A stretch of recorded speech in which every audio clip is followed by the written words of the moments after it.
Sir, बैठने का तरीका थोड़ा कैजुअल है, इस पर आप ऑफेंड हो गए? एक तो आप काफी कैजुअली बैठे हुए हैं। किसी के हंसने से भला क्यों ऑफेंड होऊंगा?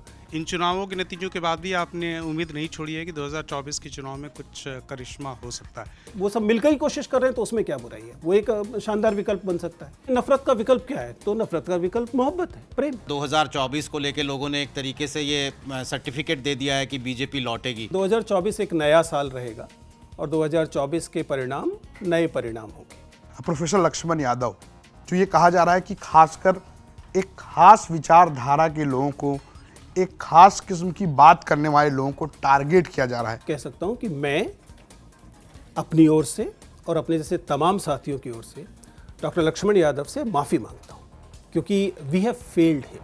20 साल तक क्या वह क्लासरूम को बर्बाद कर रहा था? ये मॉक इंटरव्यूज लेना कहाँ से शुरू हुआ ये सिलसिला? डॉक्टर विकास देवी कीर्ति के साथ मेरा पुराना नाता रहा है। हम लोग कॉलेज में साथ साथ थे, हम डिबेटिंग टीम में थे, रूममेट्स थे, तो स्वाभाविक है मुझ पर उनका सीधा साधा हक था। आगे तो सिर्फ इंटरव्यू दिखता है, बिहाइंड द सीन्स क्या होता है? तो उसने बाकायदा, प्रतापगढ़ सोच रहे तो नाम याद कर लीजिए कौन कौन। उन्होंने उन 4 नामों को दिया कि जी इन्हें ठीक करना है। वो बोर्ड मेंबर कोई माशाल्लाह खूबसूरत महिला है, तब बाकी बोर्ड मेंबर्स का जो व्यवहार होता है वो बड़ा इंटरेस्टिंग हो जाता है। नमस्कार, बहुत बहुत स्वागत है आपका आज के हमारे मंच के खास एपिसोड में। आज के जो हमारे मेहमान हैं वो आपने उन्हें यूपीएससी के मॉक इंटरव्यूज लेते हुए काफ़ी बार देखा होगा। प्रोफेसर हैं, बच्चों को पढ़ाते हैं, टीचर हैं, इन्फ्लुएंसर हैं, मोटिवेशनल स्पीकर हैं और भी बहुत कुछ। बहुत बहुत स्वागत करते हैं आपका विजेंद्र चौहान सर का। शुक्रिया। तो विजेंद्र जी, सबसे पहले तो बहुत बहुत शुक्रिया, आपने वक्त निकाला और न्यूज़ तक के लिए आप आए इस खास शो के लिए। शुरुआत करेंगे, लोग बड़ा कम जानते हैं इस बारे में कि ऑनलाइन में तो आपको काफ़ी देखते हैं, लेकिन ऑफलाइन यानी कि आपकी शुरुआती ज़िंदगी जो कहाँ से शुरू हुई, जीवन यात्रा कहाँ से शुरू हुई, कहाँ पले बड़े, कहाँ पढ़ाई हुई, वहीं से शुरुआत करेंगे। निधि जी, सबसे पहले तो शुक्रिया, न्यूज़ तक का भी शुक्रिया और इस मंच जो आपका मंच है उसका भी शुक्रिया। मैं समझ सकता हूँ, मतलब बहुत ईगरनेस होती है मीडिया में कि कोई रैक्स टू रिचेस स्टोरी मिलेगी, कुछ नहीं था बहुत कुछ हो गया जैसी स्टोरी मिलेगी। But I am sorry to disappoint actually. मैं दिल्ली का मूल निवासी हूँ, दिल्ली में ही रहता रहा हूँ और दिल्ली के एक सरकारी स्कूल से मैंने पढ़ाई की। भजनपुरा नाम की एक जगह है, अगर आप लोग परिचित हो तो, यमुना के खादर के इलाके में एक कहिए कि उस समय की शुरुआती अवैध बस्तियां जो थीं दिल्ली की, शकरपुर के बाद सबसे के एकदम बाद जो बस्ती बसी भजनपुरा, मैं उसमें पैदा हुआ सन 1972 में और लगभग तब से अब तक वही हूँ। तो प्राइमरीली सरकारी स्कूलों में पढ़ा, दिल्ली में एक उपाधि मैंने इंजीनियरिंग में और एक हिंदी साहित्य में और उसके बाद शिक्षा में, और दिल्ली विश्वविद्यालय से लगातार जुड़ा हुआ हूँ। सॉरी, मैं आपको कोई बहुत ऐसी स्टोरी नहीं दे पाया जिसमें पता लगे कि मैंने स्ट्रीट लाइट के नीचे बैठ के पढ़ाई की थी और कुछ बहुत, हाँ मतलब सही है, अभाव थे, लेकिन उस समय तो वो अभाव जैसे लगते नहीं थे। तो मोर और less it's a bland kind of a story for you. लेकिन ये जो आप टीचर बन गए, मास्टर बन गए, ये सब कहाँ से शुरुआत हुई, कहाँ से पढ़ाई की और सोचा था तभी कि मास्टर ही बनना है, टीचर ही बनना है? देखिए, ऐसा तो दुर्भाग्य से हमारे देश में नहीं होता है कि कोई वास्तव में बचपन से जो सपने रखता है उनमें से मास्टर बनने के सपने होते हों। ये अफसोस की बात है, होना चाहिए दरअसल, क्योंकि हमारे यहाँ सपने बहुत ही सीमित, पोलराइज तरीके से लिए जाते हैं। आप डॉक्टर बनना चाहते हैं, आप इंजीनियर बनना चाहते हैं, आप आईएएस बनना चाहते हैं, इसके अलावा चौथे सपने का जो नंबर है वो काफ़ी नीचे जाकर आता है। पर ये सही है कि मैं जब 10वीं क्लास पास कर रहा था, उसके बाद से लगातार ट्यूशन पढ़ाने की ज़रूरत पड़ रही थी, तो ट्यूशन पढ़ा रहा था। और ग्रेजुएशन के बाद मैंने दिल्ली में जो शिक्षण प्रशिक्षण के लिए सबसे बेहतरीन संस्थान है, केंद्रीय शिक्षा संस्थान CIE, central institute of education, वहाँ से बीएड किया। जिसका मतलब है कि हाँ, ये मेरी स्कीम ऑफ थिंग्स में था कि मैं पढ़ाऊँगा। यूनिवर्सिटी में पढ़ाने से पहले मैं एक स्कूल में, सरकारी स्कूल में पढ़ा भी रहा था, तो पढ़ाना मानना पड़ेगा कि मेरे जीवन यात्रा में एक महत्वपूर्ण विकल्प के तौर पर तो मौजूद था ही, निश्चित तौर पे था। और मैं हमेशा क्लास में भी कहता रहा हूँ और तमाम मीडिया में जब जब सवाल पूछा जाता है तब तक कहता रहा हूँ कि मैं एक शिक्षक के तौर पर ही मरना चाहता हूँ। Because this is something I am enjoying. और मुझे खुशी है कि मैंने अपनी ही ज़िंदगी में शिक्षकों को महत्वपूर्ण बनते हुए देख लिया है। वरना जब हम शिक्षक की तैयारी कर रहे थे तो हमारे जो मेरे गुरु हैं प्रोफेसर कृष्ण कुमार, जो कि एनसीईआरटी के डायरेक्टर भी रहे, वो हमेशा कहते थे कि इस देश की बड़ी विचित्र दशा है कि यहाँ पर लोग, वो मजाक में मतलब वो उसको उसमें कहते थे, हम लोग हैरान होते थे इस वाक्य से, वो कहते थे यहाँ पर लोग यहाँ तक कि सब इंस्पेक्टर तक बनने को तैयार हैं, सिपाही बनने को तैयार हैं, लेकिन वे शिक्षक बनने को तैयार नहीं हैं और शिक्षक का रुतबा काफ़ी कमतर माना जा रहा है समाज में। मुझे खुशी है कि मैंने अपने ही जीवन काल में वैसा मैं देख लिया है कि जब आप शिक्षकों को न्यूज़ रूम में बुला रहे हैं। और लोग ये भी जानना चाहते हैं कि आपकी जो मॉक इंटरव्यूज़ हैं वो तो लोग देखते हैं, लेकिन वहाँ तक एंट्री कहाँ से हुई आपकी? ये मॉक इंटरव्यूज़ लेना कहाँ से शुरू हुआ ये सिलसिला? देखिए, जब हम कोई प्रकल्प शुरू करते हैं, जब कोई आजकल की भाषा में स्टार्टअप शुरू करता है, तो सबसे पहले तो वो कॉस्ट कटिंग करना चाहता है, तो उसमें जो काम है वो अपने दोस्तों से करा लिया जाए तो सबसे अच्छा रहता है। तो डॉक्टर विकास दिव्यकीर्ति ने जब यह दृष्टि की शुरुआत की तो स्वाभाविक है कि एक बड़ी समस्या उस समय की यह थी कि हिंदी माध्यम के विद्यार्थियों के पास इंटरव्यू की तैयारी का कोई विकल्प नहीं था। अंग्रेजी के लोग वाजीराव जाया करते थे, दूसरी जगह जाया करते थे, अंग्रेजी में मॉक इंटरव्यूज़ भी होते थे, लेकिन हिंदी के लिए विशेषज्ञ मॉक इंटरव्यूज़ नहीं थे। और दृष्टि एक संस्था के तौर पर हिंदी माध्यम की प्रारंभिक संस्था प्रथमतः वही थी। तो उन्होंने ये सोचा कि क्यों ना हम लोग मॉक इंटरव्यू शुरू करें। तो वे मॉक इंटरव्यू शुरू करना चाहते थे और स्वाभाविक है कि ऐसे लोगों को खोज रहे थे जो दोस्त किस्म के लोग हों, आसानी से मिल जाएं। और डॉक्टर विकास दिव्यकीर्ति के साथ मेरा पुराना नाता रहा है, हम लोग कॉलेज में साथ साथ थे, हम डिबेटिंग टीम में थे, रूममेट्स थे, तो स्वाभाविक है मुझ पर उनका सीधा साधा हक था। तो उन्होंने लगभग आदेश के सेंस में कहा कि भाई ये कर रहे हैं और आ जाइएगा। इस तरीके से शुरुआत हुई और फिर पिछले 2 दशक में लगातार ऐसा रहा है कि मुझे यह मौका मिला है लोगों से बात करने का, बच्चों से सीखने का, और मैं हमेशा इसे लर्निंग एक्सरसाइज कहता हूँ। इट्स ए को लर्निंग एक्सरसाइज एक्चुअली। अच्छा, लोग ये भी कह रहे हैं कि अब शुरुआती जीवन के बारे में आपने बताया, अब जो है आप एकदम जेनजी फ्रेंडली बन गए हैं।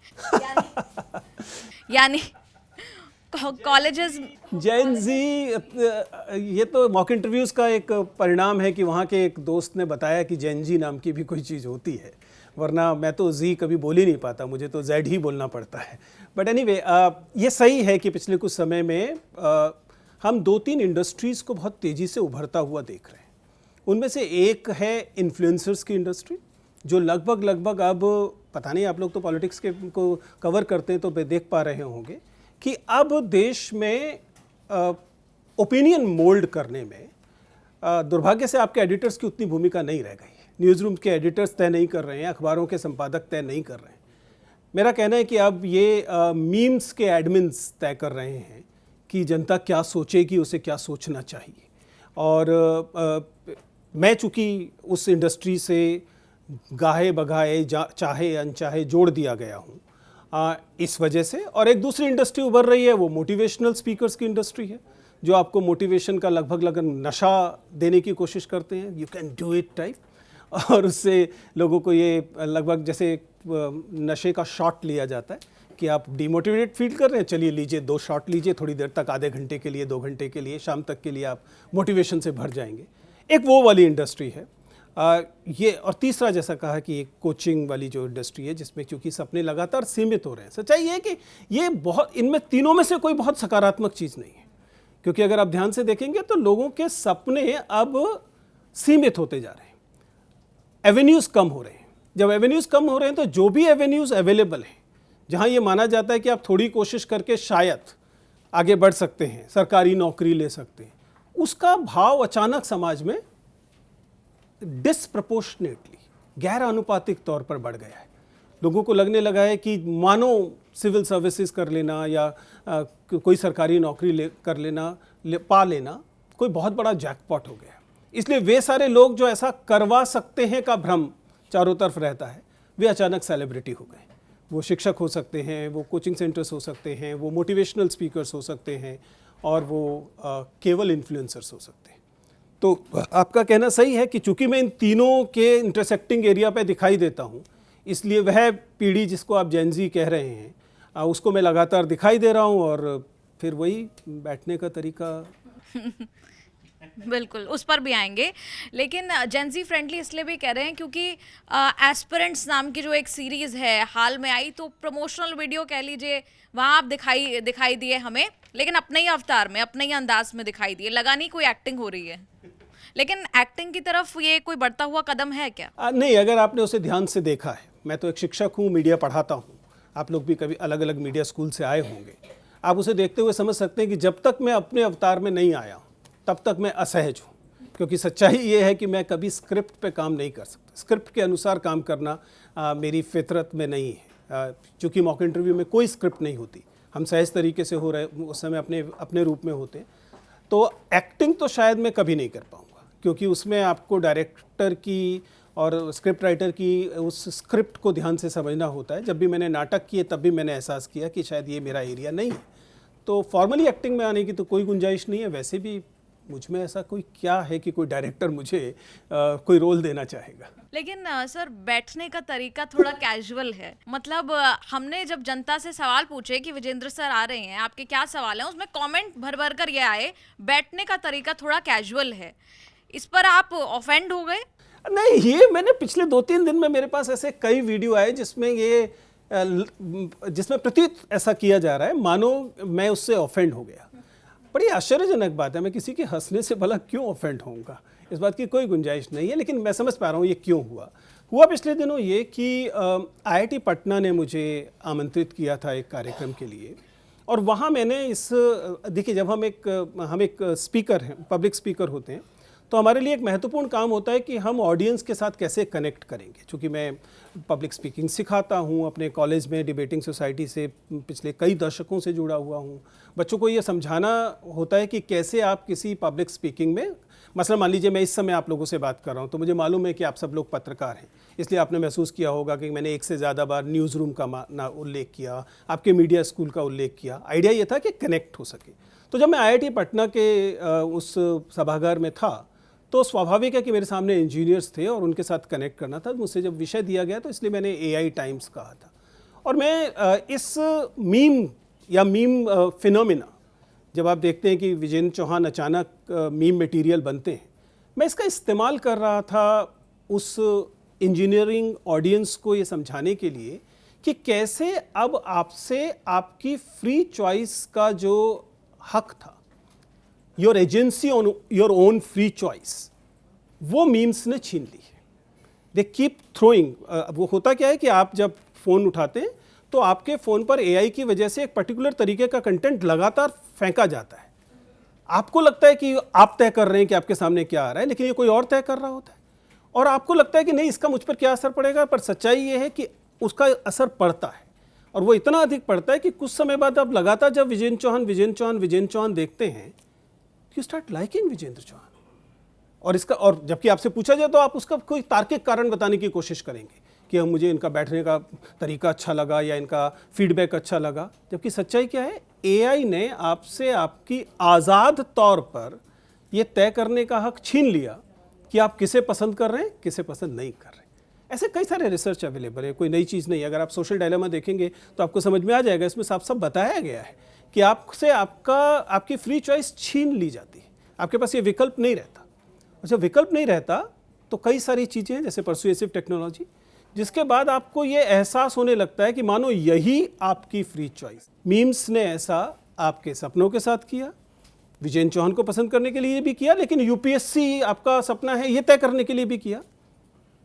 अगर मैं कह सकूं तो दरअसल आपको कौन सी पार्टी पसंद है ये तय करने के लिए भी किया, और ये डरावनी बात है।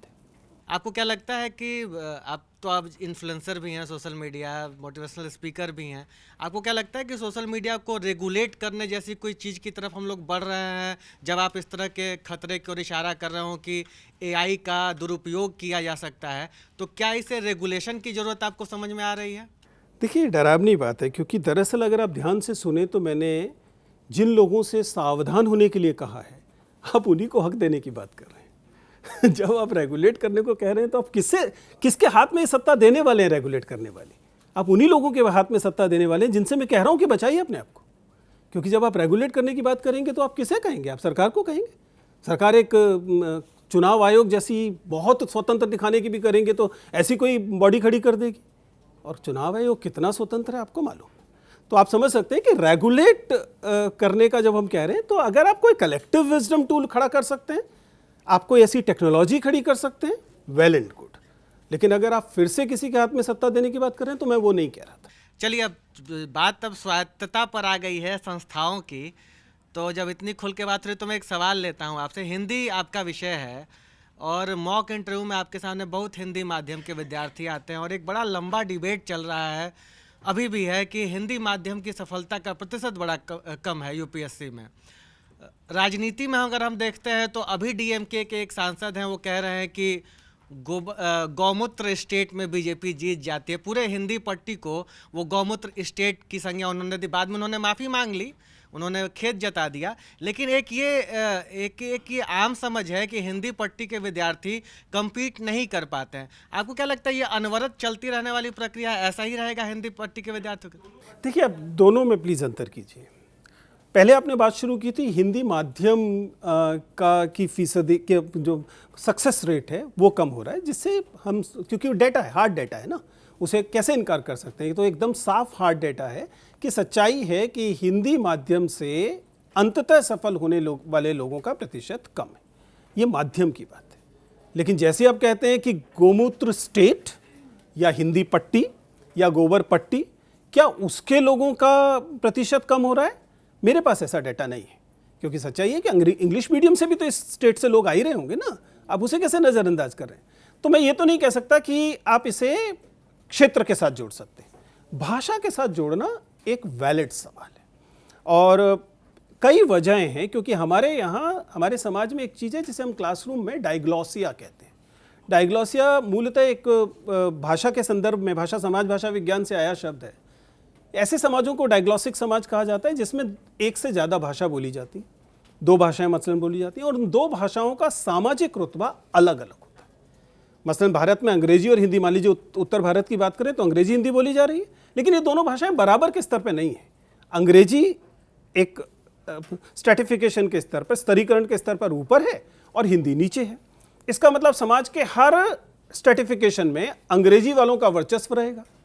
शिक्षा में दिखाई देगा, रोजगार में दिखाई देगा, पढ़ाई लिखाई में दिखाई देगा, कारोबार में दिखाई देगा, तमाम चीज़ों में दिखाई देगा, सत्ता में दिखाई देगा, राजनीति में दिखाई देगा, और हिंदी माध्यम के लोग कमतर कर रहे होंगे। ये इसका मतलब समाज में वर्ग देखने हैं तो आप भाषा से देख सकते हैं, और यही हो रहा है। कंपटीशन के लिए जब लोग पहुंच रहे हैं तो हिंदी माध्यम से पहुंचे हुए लोग वे हैं जो सरकारी स्कूलों में पढ़े, जो हिंदी माध्यम, यानी उनको कमतर शिक्षा मिली थी, उनका माध्यम शुरू में ये स्ट्रेटिफिकेशन कर दे रहा है कि उनकी स्थिति थोड़ी सी खराब होती है, और कंपटीशन में तो बराबर की चीज़ है, तो इस कारण उनका सक्सेस रेट वैसे भी कम हो जाता है। एक और बात है, ये अंग्रेजी मीडियम से पढ़ने वाले लोग जेई क्लियर कर पाते हैं, नीट क्लियर कर पाते हैं, अच्छी यूनिवर्सिटीज़ में जा पाते हैं। इसका मतलब है कि उनके वो इंजीनियर होंगे, डॉक्टर होंगे या अच्छी विश्वविद्यालयों में पढ़ रहे होंगे, इस कारण भी उनके सफलता के दर बढ़ जाते हैं। तो भाषा अपने आप में एक मार्कर हो जाती है जो अन्य चीज़ों के जो भेदभाव हैं या अन्य चीज़ों में जो अंतराल हैं उनको भी दिखाती है। इसलिए स्वाभाविक दिखाई देता है कि हिंदी माध्यम से जो विद्यार्थी परीक्षा दे रहे होते हैं उनका कुल संख्या भी कम होती है और उनकी सफलता की दर भी कम होती है। इसका समाधान ये नहीं है कि हम कोई युद्ध शुरू करेंगे। हमें दरअसल देश में सब लोगों को ठीक ठाक शिक्षा मिले इसकी कोशिश तो करनी ही पड़ेगी ना। ये तो सरकार की जिम्मेदारी है, ये तो राज्य की जिम्मेदारी है, देश की जिम्मेदारी है। वो शायद नहीं हो पा रहा है, जिस वजह से हिंदी का सफलता दर हमें कम दिखाई देता है। लेकिन सर, सरकार तो कह रही है 2014 के बाद से नरेंद्र मोदी जब प्रधानमंत्री बने तो उन्होंने कहा कि हम तो हिंदी को व्यापक प्रमोट कर रहे हैं, मतलब वो विदेशी मंचों पर वो हिंदी बोलते हैं, उसको कहते हैं कि इससे हिंदी मजबूत हो रही है, ताकतवर हो रही है। ये रिफ्लेक्शन प्रशासनिक सेवाओं में क्यों नहीं फिर दिखता है सरकार के इस दावे का, या इस दावे में कहीं झोल है? झोल तो ऐसे समझिए कि हम लोग तो हिंदी पढ़ा रहे हैं। आप मुझे एक प्रधानमंत्री का नाम बता दीजिए जिसने ये बात नहीं कही है। इस देश में लगातार कहा जाता रहा, और ये भी नहीं है कि हिंदी कोई विकसित नहीं हो रही है, हिंदी बढ़ नहीं रही है, ऐसा कोई दावा नहीं कर रहा। क्योंकि जिस इंडस्ट्री की हम बात कर रहे हैं, इन्फ्लुएंसर इंडस्ट्री, वो तो सारे के सारे हिंदी में कंटेंट तैयार कर रहे हैं। मीडिया हिंदी वाला मीडिया ही बेहतर अच्छा कर रहा है। फिल्में देख लीजिए, बाकी जगह देख लीजिए। तो ऐसा नहीं है कि हिंदी, और ये भी सही है कि शिक्षा के स्तर पर भी हिंदी का में सुधार तो हो ही रहा है, लेकिन क्या वह अंग्रेजी के स्तर पर पहुंच पा रहा है? इसमें कई सारी समस्याएं हैं। ये सिर्फ केवल सरकार की मंशा का मामला है भी नहीं, लेकिन सरकार के स्तर पर भी मुझे लगता है कि अभी और चीज़ें की जाने की ज़रूरत है। और केवल हिंदी के लिए करने से काम नहीं चलेगा, आपको समझना पड़ेगा कि आपको तमाम भारतीय भाषाओं को एक ही समुदाय के तौर पे देखना पड़ेगा। ऐसा नहीं है कि हिंदी के साथ अच्छा हो रहा है और तमिल के साथ बुरा हो रहा है तब भी चल जाएगा, नहीं चलेगा। आपको दोनों मतलब तमाम भारतीय भाषाओं को एक साथ रखना पड़ेगा। और ये मामला केवल भाषा का नहीं है। जब तक हम समाज में इस डायग्लॉसिया को हैंडल नहीं करेंगे, जिसमें सामाजिक रुतबे को लेकर, आर्थिक चीज़ों को लेकर, आप ही अपनी इंडस्ट्री में देखिए ना, हिंदी के पत्रकार को जो तनख्वाह मिलती है और अंग्रेजी के पत्रकार को जो तनख्वाह मिलती है, क्या बराबर है? नहीं है। एंट्री लेवल पर बराबर नहीं है, ऊपर के लेवल पे बराबर नहीं है। क्यों? क्योंकि डायग्लॉसिक समाज है। अंग्रेजी वाले के पास विकल्प है। अगर आप उसे अच्छी तनख्वाह नहीं देंगे तो वो छोड़ के कहीं और चला जाएगा और उसे अच्छी तनख्वाह मिलने लगेगी। तो समाज में जब तक आप इसे नहीं हैंडल करेंगे, तब तक केवल मुखर्जी नगर और नेहरू विहार में हैंडल करने से तो काम चलेगा नहीं। क्या इतनी बड़ी जो भीड़, हिंदी पट्टी की बात कर रहा हूँ, हिंदी स्टेट्स की बात कर रहा हूँ, जो बच्चे उठ के आ रहे हैं, 1000 की भी संख्या में पूरी वैकेंसी नहीं होती है हर साल, क्या फॉल्स होप जनरेट किया जा रहा है बच्चों के अंदर कि ये भीड़ कम नहीं हो रही, जबकि सफलता का रेशियो इतना कम है फिर भी लोग आए जा रहे हैं? क्या कोचिंग इंडस्ट्री बच्चों के अंदर कोई फॉल्स होप जनरेट कर रही है? मैं ये तो नहीं कहूँगा कि केवल कोचिंग इंडस्ट्री ऐसा कर रही है। ये दो तरफा, डिमांड और सप्लाई दोनों तरफ का पंगा है। पर यह सही है कि हमारे युवाओं को सपनों की जगह पर भ्रम दिया जा रहा है। ये एआई कर रही है, जैसा मैंने कहा, क्योंकि आप लगातार जब आप इन वीडियोस को देखते हैं, अब जरा सोच के देखिए, मेरे पास लगातार ऐसे संदेश आते हैं, सड़कों पे लोग मिलते हैं जो मेरे साथ सेल्फी खिंचवाना चाहते हैं। मैं हैरान होता हूँ, क्योंकि उनका कोचिंग इंडस्ट्री से कोई लेना देना नहीं है, उन्होंने यूपीएससी नहीं देना है। क्यों भाई? मैं पॉपुलर कल्चर का हिस्सा कैसे बना? मैं मतलब आप इसे प्रतीक की तरह देखिए कि कोचिंग इंडस्ट्री कैसे आम लोगों के मतलब की चीज़ हो सकती है, क्या वजह होगी इसकी? तो सच्चाई यह है कि चूंकि सप्लाई के स्तर पर ना तो आर्थिक अर्थव्यवस्था की स्थिति बहुत अच्छी है, ना ही लोगों के पास रोजगार के बहुत अच्छे अवसर हैं, इसलिए लोगों में एक तरह का डेस्परेशन है। और ऊपर से ये वाली चीज़ डिमांड पैदा करना, जिसमें कि आप इन सारे तरीकों से दिखाते हैं कि देखिए वो तड़ करके चल रहा है लाल बत्ती वाली गाड़ी में, लाल बत्तियाँ बंटवा दी है लेकिन मूल प्रतीक तो वही बना हुआ है, और उसमें लोग सैल्यूट मार रहे हैं और अचानक लगता है कि जैसे कोई एकदम सामंती, और हम जानते हैं कि सारा इलाका सामंती इलाका है जिसकी आप बात कर रहे हैं। तो इसने एक तरह का भ्रम पैदा किया है लोगों के मन में, बच्चों के मन में, कि वे दरअसल वास्तव में इनका सपना है कि वे कलेक्टर बनना चाहते हैं। दरअसल उनका ये सपना है भी नहीं, लेकिन ये एक राष्ट्रीय सपने की तरह पैदा किया जा रहा है, सामने रखा जा रहा है। और ये तीन चीज़ें, कोचिंग इंडस्ट्री, इन्फ्लुएंसर इंडस्ट्री और जो मोटिवेशनल इंडस्ट्री है, ये मिलकर इसका एक भ्रम पैदा लोगों में कर रहे हैं और गैर अनुपातिक है। 1000 मैक्सिमम जॉब्स आ रही हैं, जिसमें से आईएएस की जॉब 150 से 170 180 हैं, जिनमें से 60-70 उनके पास जाएंगी जो पहले से किसी सर्विस में हैं। फ्रेश जॉब 100 से ज़्यादा नहीं होंगी। 100 की नौकरियों के लिए 8 लाख लोग अगर बेचैन हैं, और 8 लाख तो वो हैं जो अपीयर हो रहे हैं, हर साल ड्रॉप करने वाले लोग। आप मुखर्जी नगर में घूमिए, आपको ज़ॉम्बीज़ दिखाई देंगे। अगर आप मेरी तरह लोगों की आंख पढ़ना सीख चुके हैं तो आप जानते हैं कि वे चलते फिरते मतलब मनुष्य नहीं रह गए, वो उनके सपने भी मर चुके हैं। उन्हें अंदर से पता है कि उनका चयन नहीं होने वाला है, लेकिन वो उस सिस्टम में हैं। और इतने बड़े पैमाने पर ऐसे युवाओं का होना समाज के लिए कोई बहुत सुखद चीज़ नहीं है। I am sorry, it appears as if I am saying I am a doomsday prophecy जैसा कर रहा हूँ, लेकिन चूँकि मेरे बच्चे हैं, मेरे अपने विद्यार्थी हैं, कॉलेज के विद्यार्थी हैं, इन्हें देखते हैं और उस इलाके में रहता हूँ, इसलिए मैं इस बात से चिंतित हूँ। ऐसा होना ना हो तो अच्छा है। विजय जी, वैसे तो लोकतांत्रिक व्यवस्था में हमेशा हम ये सुनते आए हैं कि किसी भी शख्स को अपने छात्र जीवन से ही राजनीतिक तौर पर जागरूक होना चाहिए, लेकिन पिछले दिनों कम से कम ऐसा महसूस हुआ है कि विश्वविद्यालयों के परिसरों में राजनीतिक आक्रामकता या उग्रता बढ़ी है। क्या आपको लगता है ऐसा हुआ है वाकई, और अगर ये हुआ है तो सकारात्मक है या नकारात्मक है? अगर किसी देश में अध्यापक बिना मुकदमे के जेल में हों, यदि किसी देश में विद्यार्थी जेल में हो यूएपीए जैसी धाराओं के तहत, तो क्या इसके लिए किसी अलग से प्रमाण की ज़रूरत है कि हमारे कैंपसेस में दमन और हमारे कैंपसेस में जो आज़ादी होनी चाहिए बातचीत की, भाषा की, उसकी कमी है। मुझे नहीं समझ में आता कि किसी लाग लपेट की क्यों ज़रूरत है। मेरा सीधा मानना है कि पिछले कुछ सालों में, हालांकि ऐसा नहीं कि पहले कोई स्वर्ग था, ऐसी कोई गलतफहमी मेरे दिमाग में नहीं है कि 2014 से अचानक कुछ बिगड़ गया है। उससे पहले भी स्थितियां वैसी भी खराब थीं, लेकिन बाद में ये चीज़ जाहिर है कि और ज़्यादा बढ़ी है जब लोगों ने बाकायदा बुलडोजर्स को मान्यताएं देनी शुरू की, तो जाहिर है कि ये स्थितियां और ख़तरनाक हुई। बट यू आर राइट, कैंपसेस में विचारधाराओं की जो विविधता है उसकी इज्जत कम हुई है।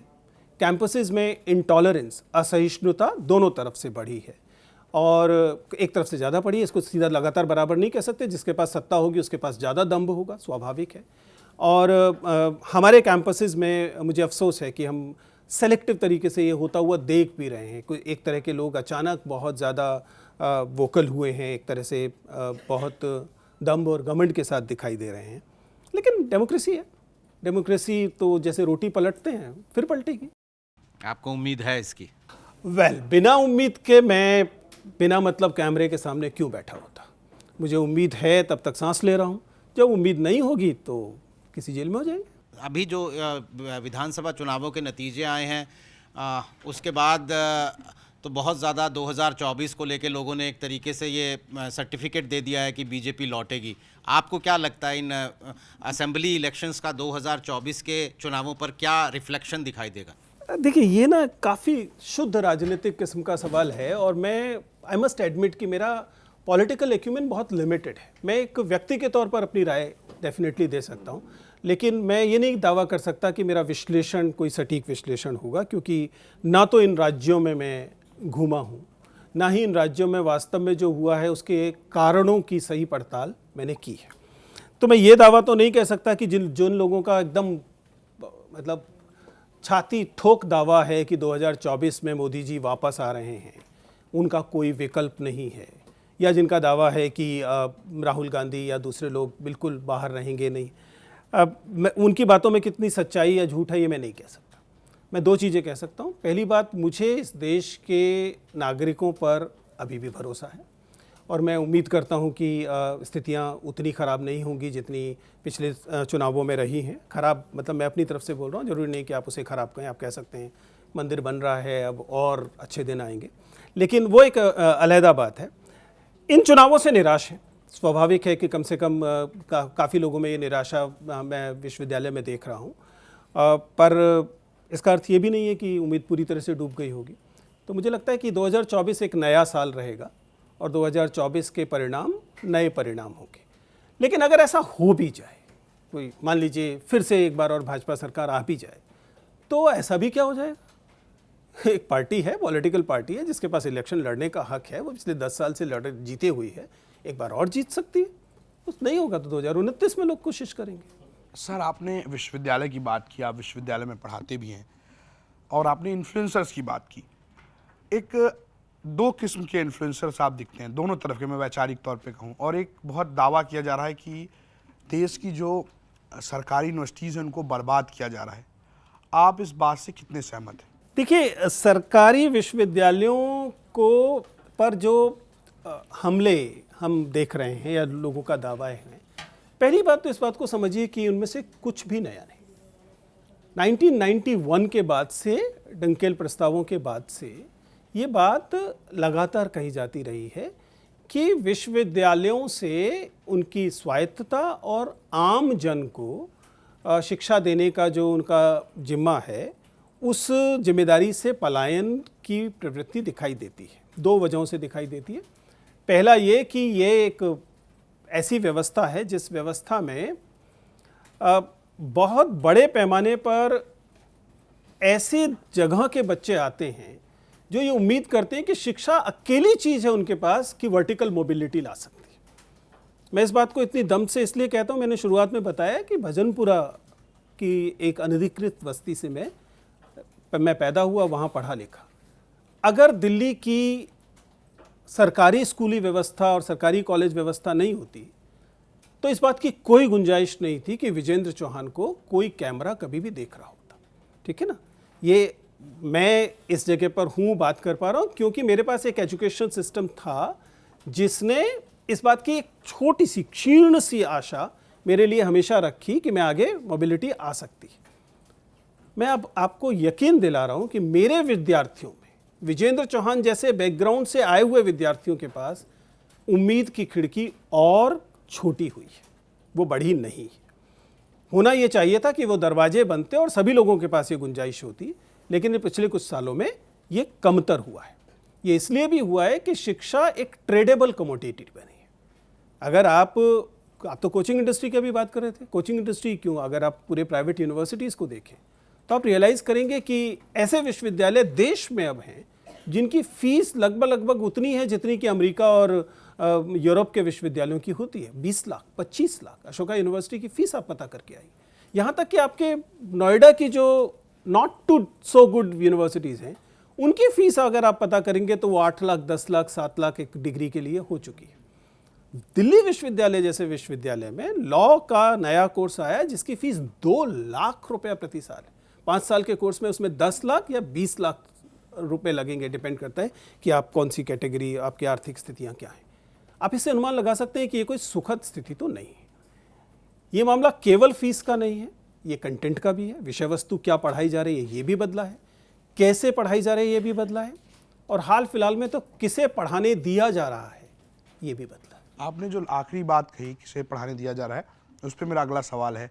प्रोफेसर लक्ष्मण यादव जिनको पिछले दिनों, चूँकि वो एडहॉक पे थे, ठेके पे थे, उनको रिन्यूअल नहीं किया गया, उनका वो सोशल मीडिया पे बहुत चर्चा है, तमाम लोग उनके बारे में लिख रहे हैं, चूँकि आप भी उस विश्वविद्यालय से हैं। उनके जो आरोप हैं, जो ये कहा जा रहा है कि खासकर एक खास विचारधारा के लोगों को, एक खास किस्म की बात करने वाले लोगों को टारगेट किया जा रहा है, आपको क्या लगता है? देखिए, सवाल कुछ ज़्यादा डायरेक्ट है और यहाँ पर एक डिस्क्लेमर की ज़रूरत है। डॉक्टर लक्ष्मण यादव मेरे कुलीग हैं। मैं केवल उस विश्वविद्यालय से नहीं हूँ, मैं उस कॉलेज से हूँ जिस कॉलेज में डॉक्टर लक्ष्मण यादव कल तक पढ़ा रहे थे। मैं केवल उस कॉलेज से भी नहीं हूँ, मैं उस विभाग से भी हूँ जिस विभाग में डॉक्टर लक्ष्मण यादव पढ़ा रहे थे। मैं केवल उस विभाग से ही नहीं हूँ, मैं उस विभाग का प्रभारी हूँ। इसलिए उस सिलेक्शन कमेटी में मैं एक सदस्य के तौर पर शामिल था जिसने डॉक्टर लक्ष्मण यादव को नौकरी ना देने या उनकी नौकरी छीन लेने का फैसला किया। यह डिस्क्लेमर इसलिए ज़रूरी है क्योंकि इस पर कुछ भी कहना शायद नैतिक और विधिक तौर पर उचित नहीं होगा, क्योंकि बार बार कहा जाएगा कि आप ही उस सिलेक्शन कमेटी के हिस्से थे जो ये कर आई। और मैं सिर्फ इस मंच का इस्तेमाल करते हुए ये कह सकता हूँ कि मैं अपनी ओर से और अपने जैसे तमाम साथियों की ओर से डॉक्टर लक्ष्मण यादव से माफ़ी मांगता हूँ, क्योंकि we have failed him. I know as a colleague कि लक्ष्मण यादव जैसे शिक्षक संस्थानों को आसानी से नहीं मिलते हैं, उनको गढ़ना पड़ता है। 13-14 साल में इस कॉलेज ने, इस विश्वविद्यालय ने और आप सब लोगों ने, राजनीति ने और तमाम चीज़ों ने लक्ष्मण यादव में वह शिक्षक तैयार किया था जैसे शिक्षक इस देश ने बहुत नहीं पैदा किए। इसलिए मैं माफ़ी मांगता हूँ, क्योंकि और इट्स आवर लॉस। आप जानते हैं कि डॉक्टर लक्ष्मण यादव तो डेफिनेटली एक शानदार व्यक्ति हैं, वो बहुत अच्छा करेंगे, लेकिन विश्वविद्यालय को उन जैसा शिक्षक आसानी से नहीं मिलेगा। तो लेकिन मूल सवाल पे, जनरल सवाल पे, लक्ष्मण यादव, डॉक्टर लक्ष्मण यादव क्योंकि वो दोस्त भी हैं तो मैं कहूँगा तो ये कहेगा कि अपने दोस्त के बारे में बात करें, तो उसको तो हम छोड़ देते हैं। लेकिन सामान्यतः जो आप सवाल कर रहे हैं कि क्या विश्वविद्यालय में इसी तरीके की नियुक्तियाँ हो रही हैं, हम इस बात को बार बार प्रेस कॉन्फ्रेंसेस में भी कहते रहे हैं, तो अब भी कह रहे हैं कि विश्वविद्यालय की नियुक्ति की प्रक्रिया डरावनी है। अगर आप API स्कोर्स के आधार पर देखें तो डॉक्टर लक्ष्मण यादव औसत जैसे शिक्षकों के 100 में से 95, 96, 100 में से 100 जैसे अंक होते हैं। 100 में से 100 इसलिए संभव नहीं होता क्योंकि MA के में 80% से ज़्यादा पर आपको 5 अंक मिलते हैं, MA में 80% से ज़्यादा नहीं आते हैं। नहीं, अगर किसी विश्वविद्यालय में आ रहे हैं तो विश्वविद्यालय घटिया है, ठीक है ना। तो इसका मतलब है कि अधिकतर 95 ही आ सकते हैं और वो 95, 96 किसी के पास है। और उसके बावजूद जब चयन होता है तो इन अंकों का कोई महत्व नहीं होता, और जो 4 लोग बैठकर तय कर रहे होते हैं उनका ही सबसे ज़्यादा महत्व है। ये ऐसी बात नहीं है कि मैं अनूठा कह रहा हूँ, अनेक राज्यों ने इस बात को पहचाना और उसके आधार पर उन्होंने नियुक्ति प्रक्रिया ऐसी बनाई कि इन सब चीज़ों की कुछ वेटेज होगी और इंटरव्यू की वेटेज 20% होगी, 15% होगी, 25% होगी। हमारे विश्वविद्यालय में अभी भी इंटरव्यू की वेटेज 100% है। जो कि इस बात को इंश्योर करता है। ये ध्यान रखिए, यूपीएससी भी ऐसा नहीं करती। आप तो मुझे मॉक इंटरव्यू के तौर पे जानते हैं ना, मॉक इंटरव्यू 275 नंबर का है, 275 का है ना, बाकी सारे तो अलग अलग चीज़ों के अंक हैं। यहाँ पर आपको इंटरव्यू में पूरी वेटेज है। इसका मतलब अगर आपको सामने वाले व्यक्ति की कमीज पसंद नहीं आ रही है, सामने वाले व्यक्ति का बोलना पसंद नहीं आ रहा है, उसकी शक्ल पसंद नहीं आ रही है, या उसकी विचारधारा पसंद नहीं आ रही है, तो आपके पास पर्याप्त कारण है कि आप उसे उठाकर बाहर फेंक दें। और ऐसा विश्वविद्यालय में पिछले दिनों लगातार हुआ है। लोगों को उनकी जाति के कारण, लोगों को उनके धर्म के कारण, लोगों को उनके वैचारिक झुकावों के कारण, लोगों को उनकी शक्ल सूरत के कारण, लोगों को उनकी पास्ट में किसी हो गई लड़ाई झगड़े के कारण चीज़ों से निकाल बाहर किया गया है। और ऐसे ऐसे लोगों को बाहर किया गया जो 15 साल से पढ़ा रहे थे, 20 साल से पढ़ा रहे थे, 25 साल से पढ़ा रहे थे। 25 साल तक वह अगर वह अयोग्य व्यक्ति था तो बताइए कि 20 साल तक क्या वह क्लासरूम को बर्बाद कर रहा था? आप उसे करने दे रहे थे? तब आप पर यह सवाल नहीं उठना चाहिए कि आप इतने अयोग्य व्यक्ति को इतने सालों तक अपने विद्यार्थियों के भविष्य के साथ कैसे खेलने दे रहे थे? आपको विजेंद्र चौहान से पूछना चाहिए ना कि आप उसी विभाग में हैं। अगर लक्ष्मण यादव 13 साल के बाद आप कह रहे हैं कि अच्छे शिक्षक नहीं थे, तो क्या आपकी जिम्मेदारी नहीं थी कि अपने विद्यार्थियों को 13-14 साल तक बचाते ऐसे शिक्षक से? लेकिन सच्चाई ये है कि दरअसल सत्य कहीं और है। ये फिर से मैं कह रहा हूँ, ये मिस्टर मोदी के किया हुआ काम नहीं है। ये इससे पहले भी हो रहा था, 2014 से पहले भी हो रहा था, लेकिन इस पैमाने पर नहीं हो रहा था, क्योंकि वे लोग जो आज नियुक्तियां करने आ रहे हैं, उनकी नियुक्तियां कब हुई थी? वो तो एक वैचारिक आग्रह के व्यक्ति हैं ना। वे आरएसएस के व्यक्ति होंगे, वो भाजपा के व्यक्ति होंगे, वो दक्षिणपंथी व्यक्ति होंगे, लेकिन उनकी नियुक्तियां तो 2014 के बाद नहीं हुई है ना। इसका मतलब 2014 से पहले ऐसे लोगों की नियुक्तियों के लिए एक विंडो थी ना, कि ठीक है इस व्यक्ति का वैचारिक ही दूसरी है, लेकिन पढ़ने लिखने वाला व्यक्ति ऐसे नौकरी दी जा सकती है। क्लासरूम में डाइवर्सिटी होनी चाहिए, स्टाफ रूम में डाइवर्सिटी होनी चाहिए। लेकिन अब ये गुंजाइश लगभग समाप्त हुई। अगर आप विश्वविद्यालय में जाकर पूछे कि ऐसे कितने लोग हैं जिनकी वैचारिकी वर्तमान डिस्पेंसेशन को पसंद नहीं आ रही है, फिर भी उनकी नियुक्तियां हो रही हैं, आप पाएंगे कि ऐसे लोग मुट्ठी भर हैं। मैं ये नहीं कह रहा कि बिल्कुल नहीं है, लेकिन मुट्ठी भर है। तो नियुक्तियों की प्रक्रिया को में सुधार की ज़रूरत तो निश्चित तौर पर है, और उसमें बहुत आसान तरीका है, स्ट्रक्चरल चेंजेस हैं और कुछ नहीं। आप इंटरव्यू के वेटेज कम कर दीजिए, अनुभव की वेटेज थोड़ी बढ़ा दीजिए, अचानक आप पाएंगे कि विश्वविद्यालय में नियुक्तियों का टेक्सचर बदल जाएगा। एक आखिरी सवाल मेरा ये है, चूँकि आप बहुत सारे बच्चों से मिलते हैं, चाहे वो यूपीएससी का हो या आप विश्वविद्यालय की बात करें, आपको क्या लग रहा है कि पढ़े लिखे बच्चों में एक अलग किस्म की धार्मिक कट्टरता देखने को मिल रही है आज के दौर में? देखिए, हम ये तो नहीं कह सकते कि आप गुड़ खाएंगे और गुलगुलों से परहेज करेंगे। जिस किस्म की सामाजिक वैचारिकी हमें चारों तरफ दिखाई दे रही है, राजनीतिक वैचारिकी और एक तरीके की सोशल मीडिया पर चल रही दुनिया दिखाई दे रही है, उसमें कुछ प्रभाव तो पड़ेगा। ये कहना तो झूठ होगा कि कोई प्रभाव नहीं, लेकिन ये भी सच है कि ये इम्प्रेशनेबल बच्चे हैं, विद्यार्थी। अगर वे एक तरह के प्रभाव में आ सकते हैं, तो अगर शिक्षक चुनौती लेते हैं, अगर समाज चुनौती लेता है, तो वो चीज़ें बदल भी सकती हैं। इसलिए मैं अपने युवाओं को लेकर उतना निराश नहीं हूँ। उन्होंने मुझे कम निराश किया है। अपेक्षाकृत निराशा जो है वो संरचनाओं से, स्ट्रक्चर से, राजनीति से और समाज से ज़्यादा है। एक आखिरी सवाल है मेरा आपसे, चूँकि आप मीम की बात कर रहे थे, अगर आप इस वक्त देखेंगे आपको भी बहुत सारे मीम मिले होंगे। जब इस साल के ईयर इंडर के मीम्स आ रहे हैं तो उसमें आपका वो मीम आ रहा है, लेकिन बहुत सारे ऐसे टीचर्स हैं जो इस साल मीम में वायरल हुए। कुछ ऐसी बात जो चाहे वो मोटिवेशनल हो या पढ़ाने वाले लोग हों, एक अलग किस्म की, आपको नहीं लग रहा कि पढ़ाई के अलावा वो बहुत कुछ हो गया है? जो कोचिंग सेंटर्स में या बात करें, कुछ लोग बात कर रहे हैं कैसे चलना चाहिए, भौकाल कैसे टाइट करना चाहिए, कुछ कह रहे हैं दे लाइक मार दो, ये कर दो, वो कर दो।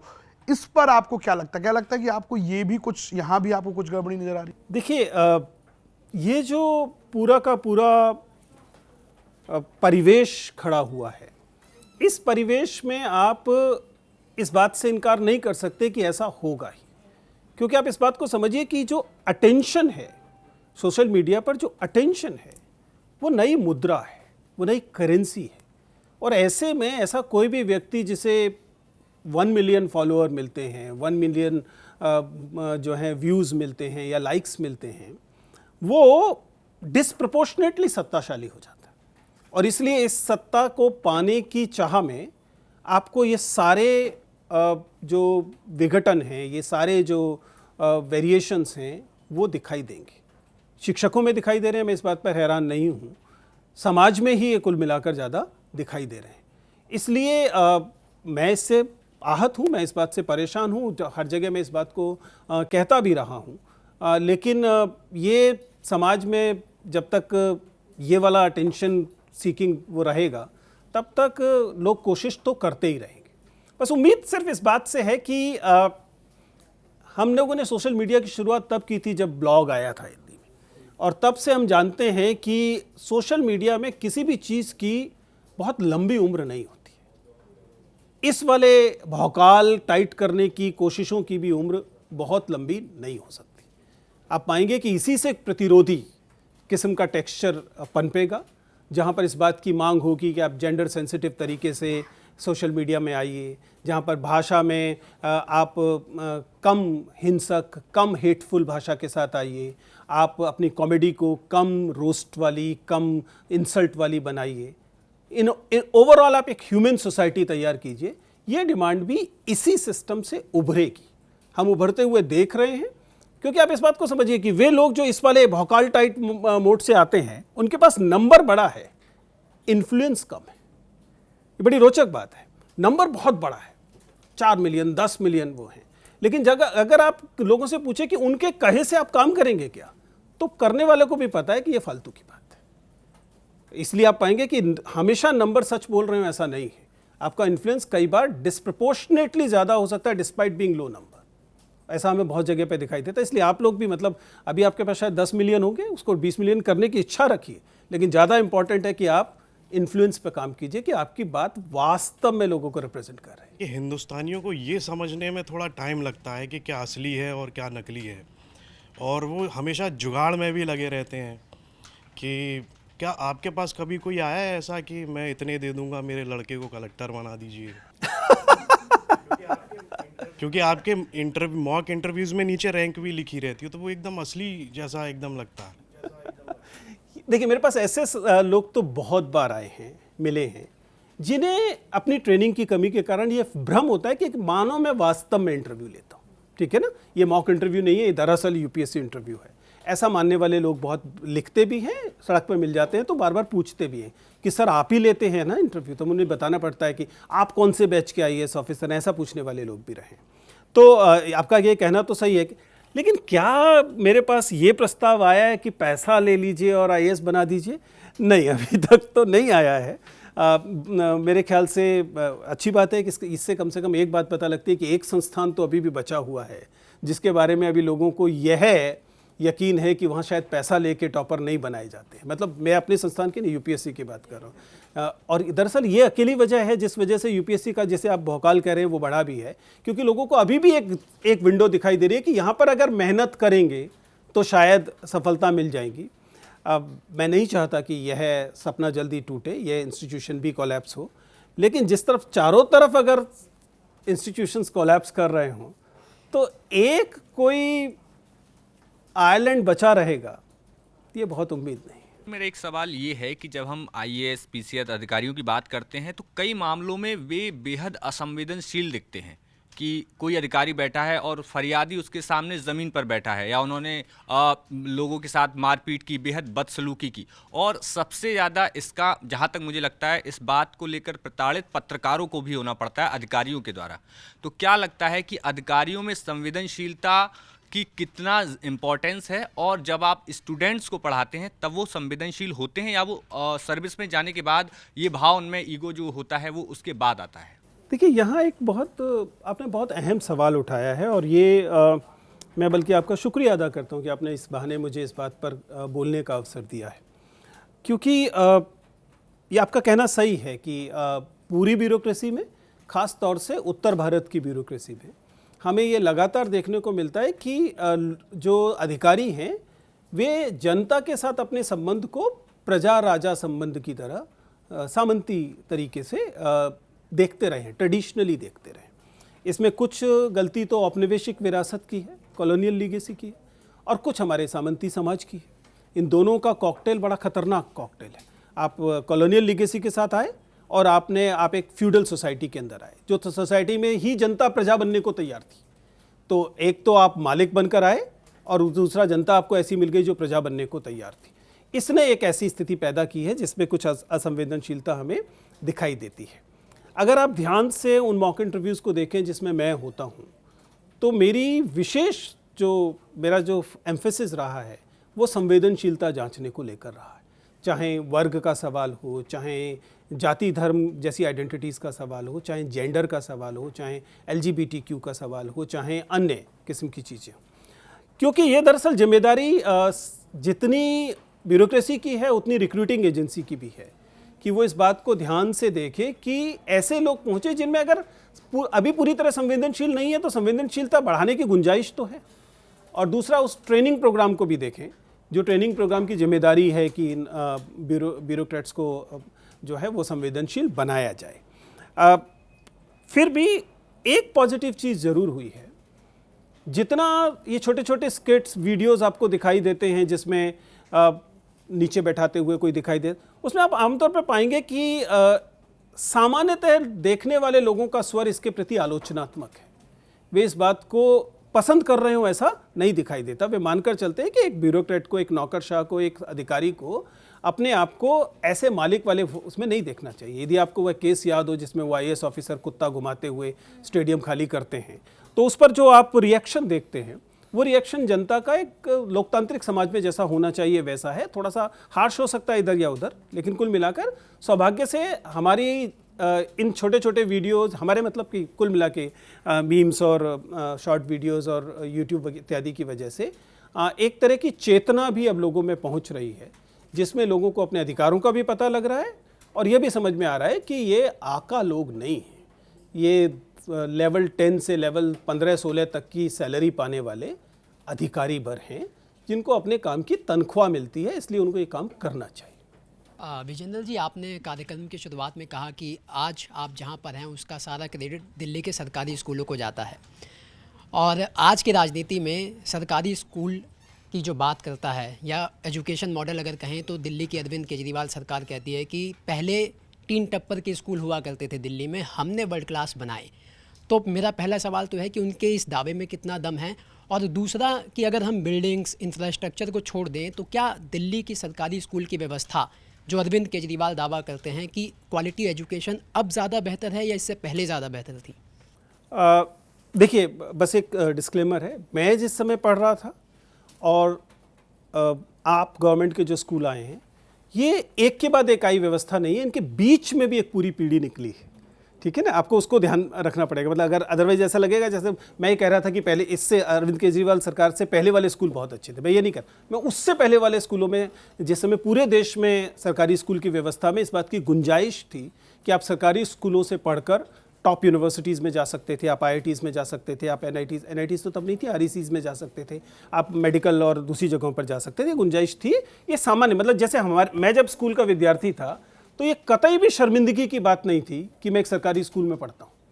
डिफ़ॉल्ट पोजीशन थी कि दिल्ली के बच्चे सरकारी स्कूलों में पढ़ते हैं। आमतौर पर जब हमसे स्कूल पूछा जाता था तो हम ये नहीं बोलते थे स्कूल का नाम ये, हम केवल ये बोलते थे मैं सराय रोहिल्ला से पढ़ता हूँ, क्योंकि पहला हिस्सा तो मान लिया जाता था कि आप सरकारी स्कूल में पढ़ते हैं। कौन से सरकारी स्कूल में पढ़ते हैं के लिए हम जगह बताते थे। अब चूंकि मैंने उस स्कूल में पढ़ाया भी है, मैंने बताया कि मैं विश्वविद्यालय में पढ़ाने से पहले दिल्ली के सरकारी स्कूल में PGT था, PGT यानी पोस्ट ग्रेजुएट टीचर, 11वीं-12वीं कक्षा को हिंदी पढ़ाया करता, तो उस व्यवस्था को अंदर से भी देखा है। उसके आधार पर मैं ये कह सकता हूँ कि पहली बात, क्या दिल्ली सरकार ने अपना एम्फेसिस, अपना जो बलाघात है वो शिक्षा पे दिया है? निश्चित तौर पे दिया है। आप इसे नंबर्स में देख सकते हैं, इसे आप जमीन पे आए हुए प्रभाव में भी देख सकते हैं। तो एम्फेसिस दिया है, क्या वास्तव में इससे प्रभाव पड़ा या नहीं पड़ा, इस पे मैं 2 चीज़ें कहूँ। इंफ्रास्ट्रक्चर में दिखाई देता है, आप अच्छी इमारतें बनाते हैं, आप खेलने के मैदान बनाते हैं, आप किताबें खरीदवाते हैं, ये स्कूलों में हो रहा है, ये दिखाई देता है, बाहर से भी दिखाई देता है, अब अंदर जाके भी दिखाई। क्या इससे टीचिंग लर्निंग पर फर्क पड़ा है? मुझे लगता है कि ये वो हिस्सा है जिस पर अभी और काम करने की ज़रूरत है। 2 वजहों से इसमें दिक्कत आ रही है। पहली बात, वो जो भी मध्यवर्ती पीढ़ी निकल गई जिसकी मैंने बात की, जिसमें लगातार विघटन हुआ था सरकारी स्कूलों में, जब दिल्ली के आम मध्य वर्ग ने अपने बच्चे को सरकारी स्कूल में भेजना बंद कर दिया था, इसका परिणाम यह है कि अब सरकारी स्कूल एक क्लास स्ट्रक्चर भी हो गए। अब सरकारी स्कूलों में केवल गरीब पेरेंट्स के माँ बाप बच्चे पढ़ रहे हैं, गरीब पेरेंट्स अपने बच्चों को वहाँ केवल भेज रहे हैं। तो वही स्थिति हो गई जैसे हम विश्वविद्यालय में कहते हैं कि हिंदी ऑनर्स में बच्चा जो आ रहा है, पहले आ ही रहा है 50% वाला, आप कमतर बच्चा आ रहा है, आप उसको बहुत मेहनत करते हैं, थोड़ी सी कोशिश करते हैं, थोड़ा सा उठा पाते हैं, लेकिन वो सीधा तो इकोनॉमिक्स ऑनर्स वाले से कम्पीट नहीं कर पाएगा SRCC वाले से, क्योंकि वो आई 95% वाला रहा है। तो ये थोड़ा सा अंतर है कि इनपुट का हिस्सा है। पेडागोजी के लेवल पर देखिए, आम आदमी सरकार ने जो पेडागोजिक इंटरवेंशंस की हैं, जिन्हें मैं काफ़ी क्लोजली भी देख रहा हूँ, उसमें बहुत सारा बल इस बात पर है कि परसेप्शन क्या बनता है, ज़मीन पर क्या शिक्षकों को वह ऑटोनॉमी और वह ट्रेनिंग का स्तर है, वह मोटिवेशन का स्तर है कि वे चीज़ों को बदलना चाहें। मुझे लगता है उसमें अभी और काम किए जाने की गुंजाइश है, यद्यपि वो उनकी नज़र में है ऐसा दिखाई देता है। पर एक आसान तरीका ये भी तो है ना कि आप दिल्ली के सरकारी स्कूलों को अन्य राज्यों के सरकारी स्कूल से कंपेयर कर लीजिए, आपको अंतर दिखाई देना शुरू होगा दोनों चीज़ों में। जैसे अभी भी आप मानेंगे कि दिल्ली के स्कूल उत्तर प्रदेश के स्कूलों से बेहतर परफॉर्म कर रहे हैं, बिल्कुल बॉर्डर के स्कूलों में भी देखेंगे तो आपको अंतर दिखाई देगा। तो मैं सकारात्मक हूँ दिल्ली की शिक्षा व्यवस्था को लेकर, लेकिन यही आम आदमी पार्टी की सरकार जैसे ही हायर एजुकेशन का मामला आता है, आप पाएंगे कि अपने तमाम वादों से मुकरती है, क्योंकि नंबर कम हो जाता है, वोट कम हो जाते हैं। इसलिए 20 कॉलेजेस का वादा किया गया था, जो 26 कॉलेज उनके पास है, उनकी हालत उल्टा और ख़राब हुई है बजाय बेहतर होने की।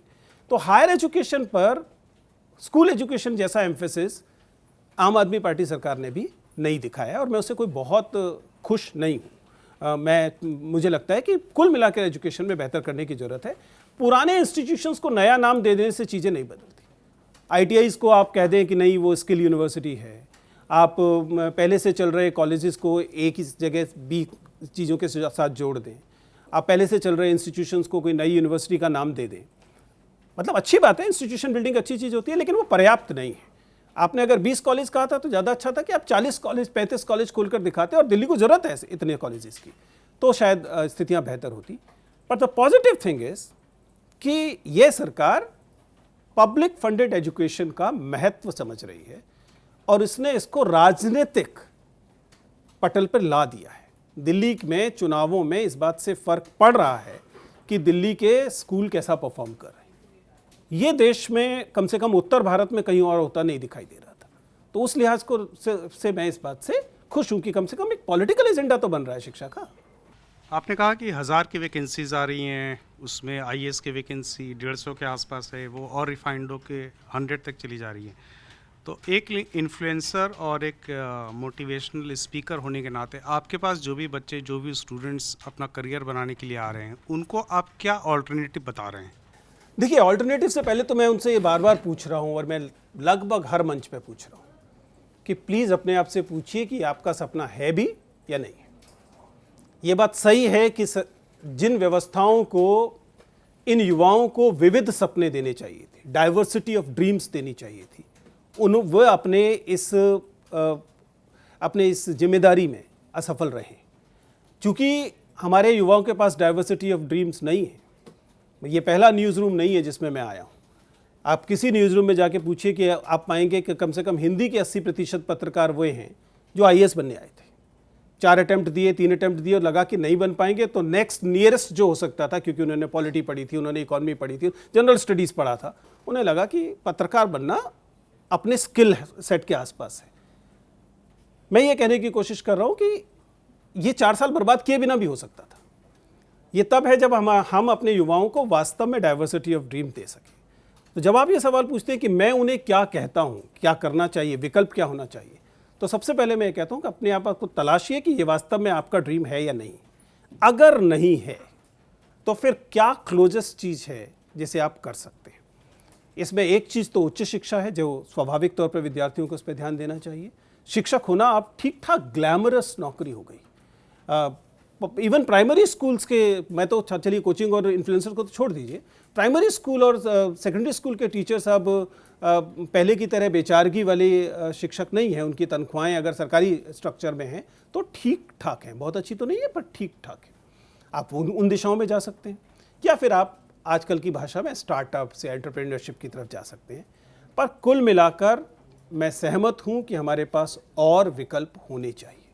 जितने विकल्प, इतने 140 करोड़ देश के निवासियों के पास जितने विकल्प होने चाहिए, उतने विकल्प न हमारी अर्थव्यवस्था और समाज पैदा नहीं कर रहा है।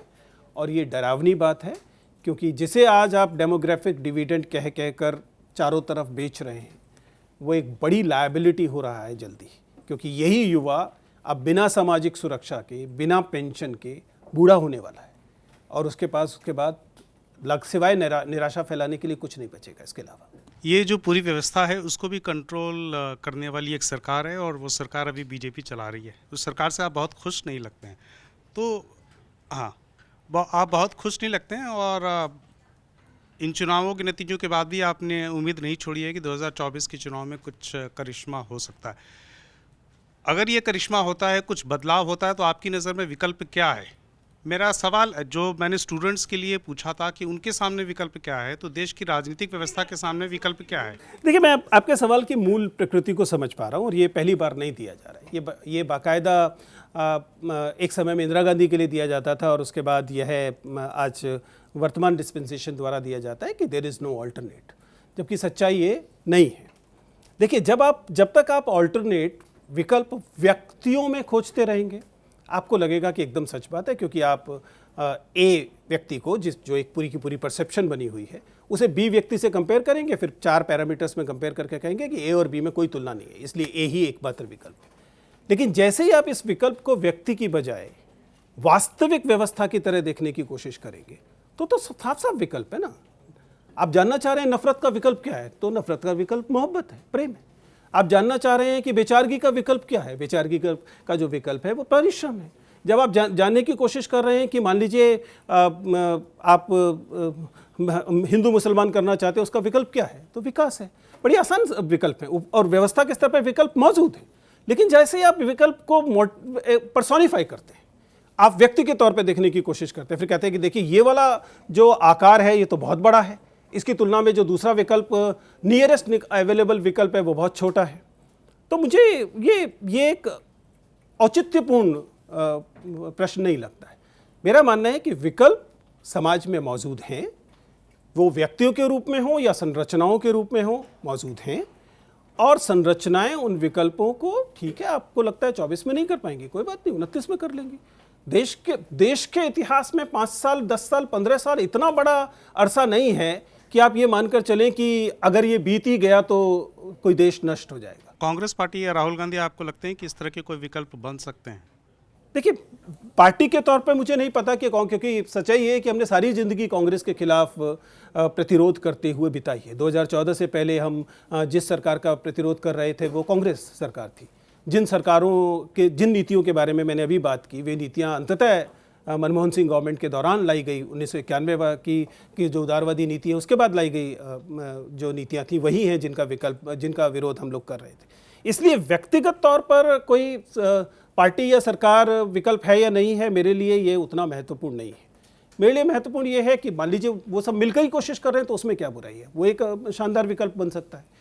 और दूसरा ये भी है कि अगर संरचनाएं विकल्प नहीं पैदा कर पा रही है तो भी तो हमारी जिम्मेदारी है ना, हमें वो विकल्प खड़े करने चाहिए। अगर मान लीजिए कांग्रेस एक कमजोर विकल्प है तो ठीक है कि XYZ जो बेहतर विकल्प है उसे खड़ा करने की कोशिश करनी पड़ेगी। ये तो लंबी चलने वाली प्रक्रियाएं हैं, अगर 24 में नहीं होगा तो अगले सालों में हो जाएगा। इस समय जो सामाजिक चर्चा है और जो राजनीतिक चर्चा भी है ना, नौकरी, रोजगार, पढ़ाई लिखाई, फ्यूचर, उससे ही जुड़े हुए। और ये अभी बिल्कुल जो इसी महीने जो जिन राज्यों में चुनाव हुए, मध्य प्रदेश, वहाँ व्यापम घोटाला था, बिल्कुल यूथ की लाइफ से, उनके करियर से जुड़ा हुआ था। राजस्थान में पेपर लीक था, वो भी स्टूडेंट और यूथ से जुड़ा हुआ था। दोनों तरह का, दोनों स्टेट में दो अलग अलग सरकारें चल रही थी, और लेकिन जो मैंडेट आया वो बिल्कुल बीजेपी के साइड में गया। तो क्या जो देश का युवा जो करियर बनाने के लिए, नौकरी बनाने के लिए संघर्ष कर रहा है, आपके पास आ रहा है, क्या उसकी नज़र में अभी भी बीजेपी ही एक विकल्प है? मैंडेट बहुत बड़ा है। मैं मान सकता हूँ इस बात को। जैसे मैंने कहा कि राजनीतिक विश्लेषण मेरा मुख्य क्षेत्र नहीं है, इसलिए इन चुनावों में एक दल को ज़्यादा वोट क्यों मिले हैं ये बताने के लिए शायद योगेंद्र यादव बेहतर व्यक्ति है, लेकिन या शायद उतने बेहतर व्यक्ति नहीं है। हाँ नहीं, लेकिन जो काम की बात है यहाँ पर, जो मेरे लिए इम्पोर्टेंट बात है वो ये है कि क्या युवाओं ने अपने, या जिस वोटर को आप कह रहे हैं, उस वोटर ने जिन आधारों पर अपना चयन किया, क्या हम ये सुनिश्चित कर पाए कि वे वास्तविक आधार हों, वे आधार न हो जिन आधारों की वजह से आप विजेंद्र चौहान के रील को लाइक करते हैं। वो आपकी स्वतंत्र चुनाव था या नहीं था, आपका स्वतंत्र चयन था क्या नहीं था, या आपने मान लिया था, युवाओं को ये यकीन दिला दिया गया कि नहीं ये आपकी फ्री विल है कि आप अमुक पार्टी को या अमुक व्यक्ति को चुनना चाहते हैं। और ये मेरे लिए फिलहाल सबसे बड़ा डर है, क्योंकि उसके बाद डेमोक्रेसी फार्स हो जाती है, क्योंकि उसके बाद आप वोट से जीते, आप कहेंगे देखिए वोट दिया गया है, लेकिन वोट अगर फ्री विल से नहीं दिया गया है, वो उन प्रभावों से दिया गया है जिन प्रभावों को हम, एक सामान्य रैशनल व्यक्ति ये मानकर चल रहा है कि नहीं ये शायद सही आधार नहीं है जिस आधार पर हमें अपने राजनीतिक या अपने जीवन के चयन करने चाहिए। अगर एआई तय कर रहा है कि आपकी परसुएसिव टेक्नोलॉजी तय कर रही है कि आप अंततः you will and up voting home, ठीक उस तरीके से जैसे कि आप किसी आयल से गुजरते हैं जब किसी सुपरमार्केट के, तो आप कौन सा ब्रांड उठाते हैं, आपको लगता है कि आपने उठाया है, लेकिन आप सब लोगों ने विज्ञापन पढ़ा है, आप जानते हैं कि वो फ्री चॉइस से उठाया गया ब्रांड नहीं है। ऐसे ही कहीं ऐसा तो नहीं कि राजनीतिक पार्टियां आयल के दोनों तरफ रखे गए ब्रांड जैसी हो गई हैं, जिसमें चुनने वाला दरअसल इस भ्रम में है कि वो चुन रहा है, लेकिन उसे चुनवाया जा रहा है। आपके पास या जो भी स्टूडेंट्स मुखर्जी नगर पहुंच रहे हैं, और देश में ऐसे कई जगह हैं जहां माइग्रेट होकर स्टूडेंट्स पहुंच रहे हैं अच्छा फ्यूचर, अच्छी पढ़ाई करने के लिए, उनकी साइकोलॉजी को रीड करते हुए आपने कभी महसूस किया है कि वो क्यों पहुंचे? उन्होंने कभी इसके लिए जिम्मेदार माना कि मैं इनकी वजह से, इन परिस्थितियों की वजह से मुझे यहाँ आना पड़ा, अपने गांव, अपने शहर को छोड़ के मुझे आना पड़ा, इतने पैसे खर्च करने पड़ रहे हैं और फिर भी मेरे सामने कोई फ्यूचर नहीं है? प्रोफेसर साहब मुझे बता रहे हैं कि भाई मैं यहाँ पहुँच गया, तब मुझे प्रोफेसर साहब बता रहे हैं कि तुम अपने सपने तय करो, तुम अपनी दिशा तय करो। तो ये साइकोलॉजी क्या है? ये उस युवा की साइकोलॉजी होगी जो 20 साल 25 साल का है, और वही इस देश में आगे बढ़ेगा, वही इस देश को आगे ले जाएगा। देखिए ये बात सही है कि जब वे अपने थर्ड अटेम्प्ट के बाद होते हैं तब वे इस भाषा में बात करना शुरू करते हैं, उससे पहले नहीं करते, ठीक है ना, और स्वाभाविक है, इसमें कोई ना समझ में आने वाली बात नहीं है, क्योंकि थर्ड अटेम्प्ट तक अभी तक वो उस आशा के साथ होते हैं जिसमें उन्हें लगता है कि नहीं बस 4 नंबर कम रह गए थे प्रीलिम्स में, इस बार फोड़ दूंगा। वो उस वाले अभी तकनीक में होते हैं, वो उस ब्रॉडर पिक्चर से अभी थोड़ा सा कटे हुए होते हैं। लेकिन अब लोगों की समझ में ये आ भी रहा है, वे सवाल उठा भी रहे हैं, और अगर आप मुखर्जी नगर और नेहरू विहार के इलाके में जाएं तो अब आपको वो हताश लोग कभी कभी नारे लगाते हुए भी दिखाई दे रहे हैं।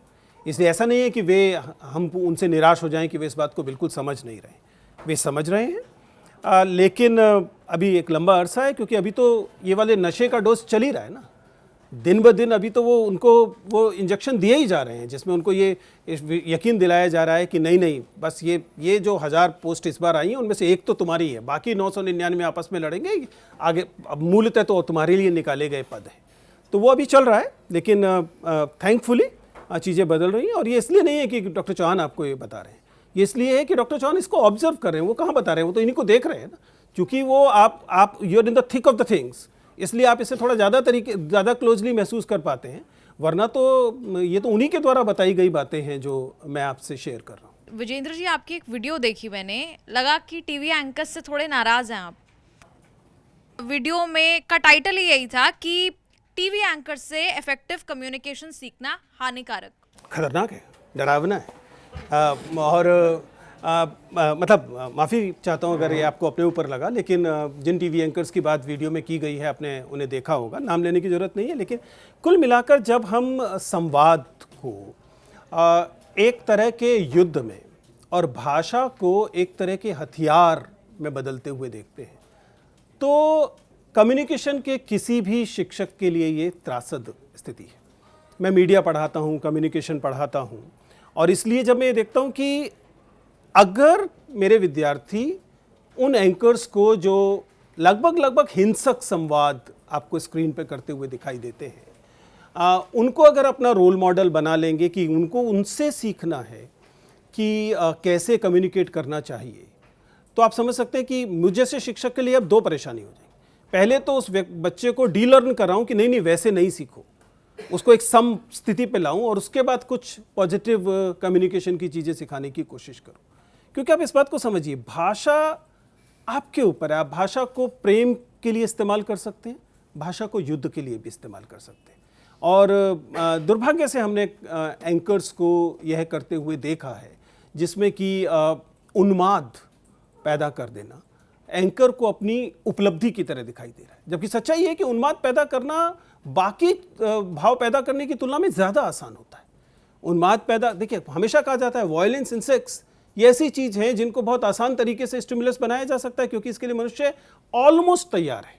आदिम प्रवृत्ति है उसकी, चूंकि वह भयभीत व्यक्ति है इसलिए आक्रामकता उसके सबसे ऊपरी तल्ले पर रखी हुई है, और प्रजनन उसकी चाह है इसलिए सेक्सुअलिटी उसके ऊपरी तल्ले पर रखी हुई चीज़ है। इनको प्रोवोक करके कुछ करवा लेना सबसे ज़्यादा आसान होता है।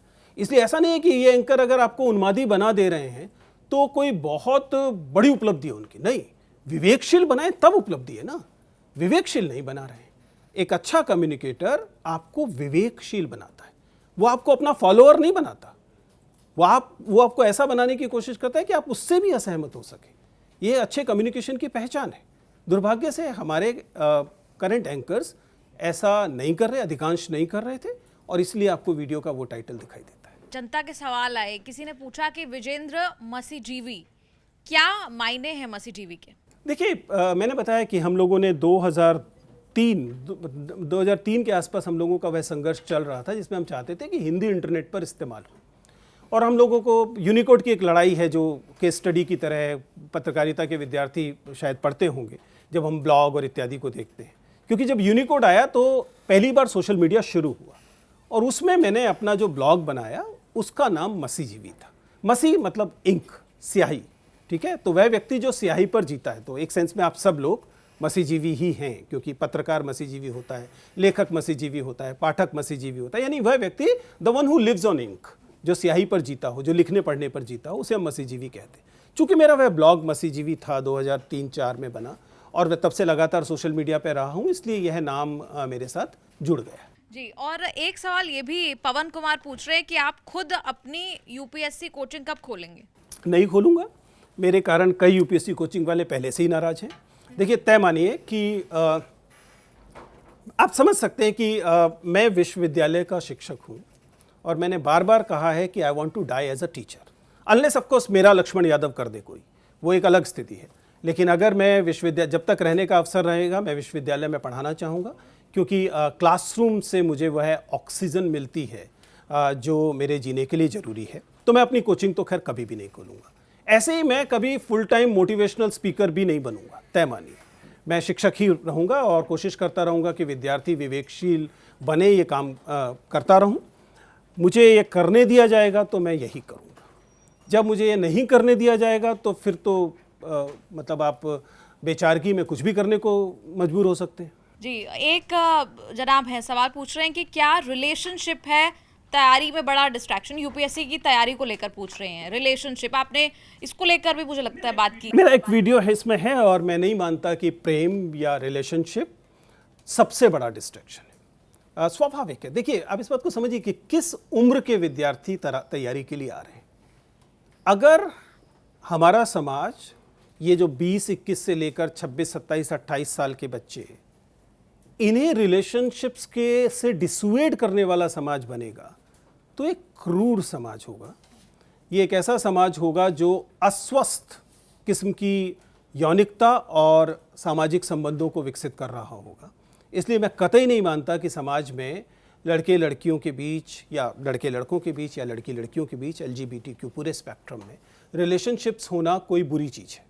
वह रहना चाहिए, पर चूँकि हमारे समाज ने तमाम किस्म की रिलेशनशिप्स को, जिसमें मैरिटल रिलेशनशिप शामिल हैं, बहुत टॉक्सिक बना के रखा है। हम सभी जानते हैं हमारे परिवारों में वैवाहिक युगल किस तरीके से रह रहे हैं, उनमें कितनी टॉक्सिसिटी समाज में विकसित हो चुकी है। इसलिए इन रिलेशनशिप में टॉक्सिसिटी ना हो ये ज़रूरी है, ये बात है। क्या यह सबसे बड़ा डिस्ट्रैक्शन है? नहीं, मेरा मानना है सोशल मीडिया इससे ज़्यादा बड़ा डिस्ट्रैक्शन है, वो ज़्यादा डिस्ट्रैक्ट करता है। कोचिंग इंडस्ट्री द्वारा जो मोटिवेशन दिया जाता है और जो चीज़ें की जाती हैं वो ज़्यादा बड़ा डिस्ट्रैक्शन है। तीसरे नंबर पर मैं मानता हूँ कि रिलेशनशिप्स हो सकती हैं, ठीक है, अगर स्वस्थ रिलेशनशिप है, टॉक्सिक नहीं है, एक दूसरे को बढ़ाने वाली है, मोहब्बत से भरी हुई है, तो फिर आप चाहे लिव इन में रह रहे हों, चाहे अलग अलग रह रहे हों, relationship is something you should keep. आपको बचा के रखनी चाहिए, उनको ध्यान रखना चाहिए और उसकी इज्जत करनी चाहिए। ये आपके इस सरकारी नौकरी जैसे, माफ़ कीजिएगा, टुच्चे से सपने से ज़्यादा अहम चीज़ है अगर आप इसे बचा पाते हैं।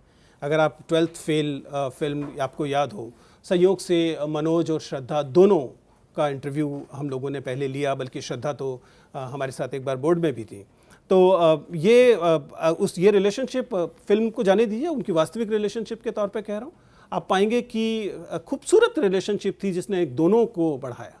बल्कि मौका मिला है तो मैं बता रहा हूँ कि मेरा व्यक्तिगत तौर पे मानना है कि 12th फेल में जो वास्तविक ज़िंदगी है उसमें श्रद्धा मुख्य किरदार है बजाय मनोज के किरदार। मनोज को तो हम इसलिए किरदार की तरह देख रहे हैं क्योंकि वो पुरुष हैं और आईपीएस हैं, आईपीएस के पास पावर है, वरना श्रद्धा की यात्रा और श्रद्धा का रोल, भूमिका इस पूरी ज़िंदगी में कहीं ज़्यादा अहम, रिलेशनशिप के लिहाज से कहीं ज़्यादा प्यारी और इंसान के तौर पे भी बहुत शानदार व्यक्ति हैं। सर, आप बहुत हम सभी ये मानेंगे कि बहुत सहज और विनम्र नज़र आते हैं, एक पोलाइटनेस है आपकी बातचीत में भी। लेकिन लोग ये सवाल पूछते हैं, एक सवाल आया भी कि जब कोई फेमस हो जाता है या पब्लिक व्यू में आ जाता है तो एरोगेंस जो है बहुत जल्दी आ जाता है। ये एरोगेंस और इस थिन लाइन को कैसे डिफाइन किया जाए, या आपका इस पर क्या कहना है? वैसे मुझे सीधे सीधे किसी ने कभी आरोप नहीं लगाया कि आप एरोगेंट हो गए हैं। आपके लिए नहीं था सर। हाँ, लेकिन मैं समझ पा रहा हूँ ये ऐसा हो रहा है, ऐसा होता होगा, लेकिन मुझे लगता है इसकी कई वजह समाज में हो सकती है, जिसमें से एक सबसे महत्वपूर्ण है कि जब आप पॉपुलैरिटी को, लोकप्रियता को संभाल नहीं पाते हैं, और ध्यान रखिएगा पैसा संभालना रिलेटिवली आसान चीज़ है, लोकप्रियता संभालना बहुत मुश्किल है, क्योंकि आप चाहें इसे कितने भी हमारे यहाँ धर्म अर्थ काम मोक्ष जो चीज़ें बताई जाती हैं उनमें यश जो है एक बहुत महत्वपूर्ण किस्म का नशा माना जाता है। इसलिए यश जो है वो आपको पागल बना सकता है, आपको आपकी पैर ज़मीन पे नहीं छोड़ता, इस बात की आशंका निश्चित तौर पर है। इसलिए जब तक आप सतर्क रूप से, सचेत रूप से ये कोशिश नहीं करेंगे कि आपके सर पे न चढ़े, आसान नहीं है। मुझे लगता है कि यही वह वजह रही होगी जिसमें ऐसा होता है। लेकिन अभी तक सौभाग्य से मुझे आसपास ऐसे लोग मिले हैं, मतलब मसलन हमने डॉक्टर विकास देवी कीर्ति की बात की, doctor Vikas Devi Kirti has become a phenomena right now. लेकिन अगर कभी आप उनसे बात करेंगे तो आप एहसास करेंगे कि वो सहजता बनाए रख पाते हैं और वह हवा में उड़ने वाला जो चीज़ है वो उनमें नहीं दिखाई देती है।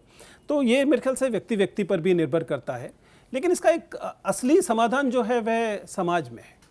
बिना मतलब भाव देते क्यों है लोग, मेरी समझ में नहीं आ रहा। मतलब सोच के देखिए कि विजेंद्र चौहान मास्टर हैं, उनसे सेल्फी क्यों मांगनी चाहिए, किसी से भी सेल्फी क्यों मांगनी चाहिए? आप जब जाके किसी से सेल्फी मांगते हैं तो आप दरअसल इस बात का आवेदन देते हैं कि मैं आपको, अपने आप को आपसे कमतर मानता हूँ। काहे भाई, क्या लौचित्य है इस बात का? I don't see any reason. तो मेरे ख्याल से जैसे जैसे हमारी डेमोक्रेसी स्ट्रांग होगी, लोग वही सामंती सोच जिसे हमने कहा ना कि हम प्रजा बनने के लिए अभिशप्त हैं, हमारा समाज ही फॉलोअर बनना चाहता है, उसको एक लार्जर देन लाइफ पिक्चर चाहिए, चाहे वो राजनीति में हो, चाहे वो सामाजिकता में हो, चाहे वो इन्फ्लुएंसर इंडस्ट्री में हो, ताकि हम उसे सीधा सीधा फॉलो कर सकें और उसके बाद कहें हम उस मानसिक श्रम से, बौद्धिक श्रम से बचना चाहते हैं जिसमें कि हम खुद अपने फैसलों के लिए खुद को जिम्मेदार बनाएं। इसलिए हमें एक फॉलो करने के लिए व्यक्ति चाहिए। सर आप मेरे रोल मॉडल हैं, वो खिलाड़ी मेरा रोल मॉडल है, वो राजनीतिक मेरा रोल मॉडल है। तो हम शायद एक ऐसा अभिशप्त समाज जैसा हो गए हैं जिसमें हमें लगातार रोल मॉडल्स की ज़रूरत पड़ती है और हम अपने आप को कमतर देखने लगते हैं। जैसे हम अपने आप को कमतर देखना कम करेंगे, ऐसे ही लोग अपने आप को भाव देना, अपने आप को सामान्य से विशिष्ट समझना और उस एरोगेंस से बाहर आ जाए। और अंत में एक सवाल बस ये कि लोग जानना चाह रहे हैं कि कोई मज़ेदार किस्सा आपका यूपीएससी मॉक इंटरव्यू के पीछे रहा हो, क्योंकि आगे तो सिर्फ इंटरव्यू दिखता है, बिहाइंड द सीन्स क्या होता है? सर बीटीसी में बीटीएस में बहुत सारे इंपॉर्टेंट चीज़ें वहाँ होती हैं। इसलिए मैंने कहा जेन ज़ी, आपने कह दिया बीटीएस। रोचक चीज़ें भी दिखाई देती हैं। इन रोचक चीज़ों में सबसे इंटरेस्टिंग जो शायद मंच पर कभी नहीं दिखाई देगी सामने, वो होता है जब आप मान लीजिए आपने किसी बोर्ड में कोई नया चेंज किया, तब बड़ा इंटरेस्टिंग चीज़ें सुनने को। क्योंकि जब बोर्ड में नए व्यक्ति आके बैठते हैं तो एक तो उन्हें बड़ी खुजली होती है ये सिद्ध करने की कि मैं कुछ हूँ, और जब आप सालों से बैठे हुए हैं तो आपको पता होता है कि अब ये शुरुआती 5 इंटरव्यू तक ये व्यक्ति सिद्ध करेगा कि मैं कुछ हूँ। और ऐसे में आप मान लीजिए आप चेयर कर रहे हैं तो आपकी प्रमुख भूमिका कैंडिडेट को बचाने की हो जाती है कि भैया उसका प्रभाव सीधा सीधा उस पर ना जाए। और ऐसे में अगर मान लीजिए वो बोर्ड मेंबर कोई माशाल्लाह खूबसूरत महिला है, तब बाकी बोर्ड मेंबर्स का जो व्यवहार होता है वो बड़ा इंटरेस्टिंग हो जाता है। तो ये बहुत रोचक चीज़ें वहाँ होती रहती हैं जो सामने नहीं दिखाई दी। सामने लगता है कि जैसे पता नहीं कितने खड़ूस लोग, सीरियस लोग बैठे हुए हैं, इनके अंदर कोई उद्दाम तरंगें हैं नहीं, ऐसा होता नहीं। स्टूडेंट के लेवल पर बहुत इंटरेस्टिंग चीज़ें इस लिहाज से होती हैं कि जब आप उनकी कहानियाँ सुनते हैं, जब आप उस स्टोरी को पढ़ते हैं जो कागज़ के तौर पे, डेफ के तौर पे आपके सामने होती है, तब आप जो चीज़ अपेक्षा कर रहे होते हैं कई बार उससे ठीक विपरीत चीज़ आपके सामने आती है, जो रोचक होता है। मेरे लिए सबसे रोचक होता है जब किसी हरियाणा से आई हुई किसी लड़की का इंटरव्यू लिया जाए, जिसके अंदर वो हरियाणापन बचा हुआ हो, अक्खड़पन जो है वो बचा हुआ हो।